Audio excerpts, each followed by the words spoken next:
অ' মা মই মাছৰ পৰা আহো দে সোনকালে আহিম দে আজি ককটো লৈ যা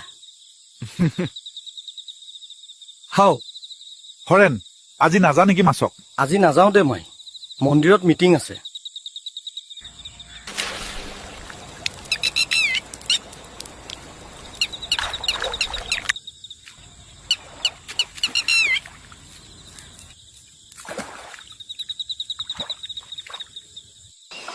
নদীত মাছ মাৰিব যোৱা বন্ধ কৰিব লাগে আমাৰ গাঁওবাসীয়ে দৈত্য ওলাই বুলি শুনা গৈছে দাদা নৈৰ পাৰৰ মেইন ৰাস্তাটো কোনফালে আছিলে মই মানে বিচাৰি পোৱা নাই সেইফালেদি যোৱা